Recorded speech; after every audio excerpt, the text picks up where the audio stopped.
Captain Cook. Chapter 1, Off to War. It was a frosty morning, and the sun was rising through a haze of white mist as James Cook started work in the fields. He held tight to the reins of a shaggy brown horse as it tilled the earth, churning up dirt.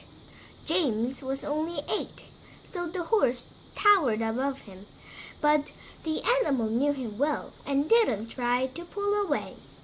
All around them, seagulls were pecking at the ground, hunting for worms.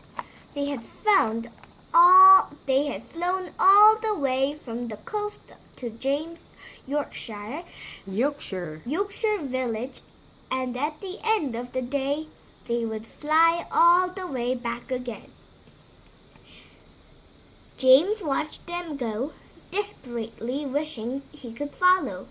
He longed to be a sailor, to cross the sea and visit faraway countries, especially countries no one had ever seen before.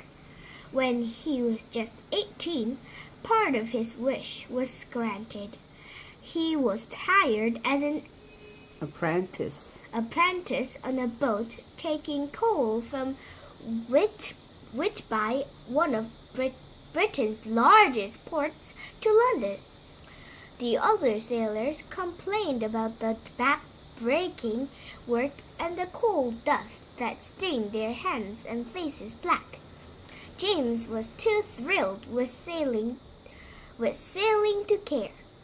He became an expert at handling the flat-bottomed coal boats known as cats. And after 6 years, he was promoted to ship's mate. It was a responsible job, but by now, James wasn't so happy. When he dreamed of being a sailor, he had imagined exploring exotic new places, not sailing to and from smog-filled London. Smog rhymes with frog. Eventually, at the age of 26, he decided to volunteer for the Royal Navy. His shipmates thought he was crazy. "Don't you know there's a war coming?" one of them asked. "You'll be killed for sure." Even if you aren't killed, you'll wish you were dead," another said. "Have you heard how they treat men in the Navy? They'll give you 12 lashes just for speaking out of turn." James wasn't put off. "I want to see the world," he told the others, "and joining the Navy is the best way to do it. Besides, if there is a war, I want to fight for my country." He didn't have to wait long. In May 1756, Britain and France declared war. 2 years later, the captain of James's ship called his crew together. "I received new orders," he announced. We're to sail with the fleet to the American colonies. American colonies. Not American. American colonies. We're taking the army to fight the French for control the town of Quebec. To reach Quebec, they had to sail thousands of miles across the Atlantic. It was a terrible journey. Winds tore at the sails, and the waves were so high they threatened to crash over the decks and wash everyone into the sea.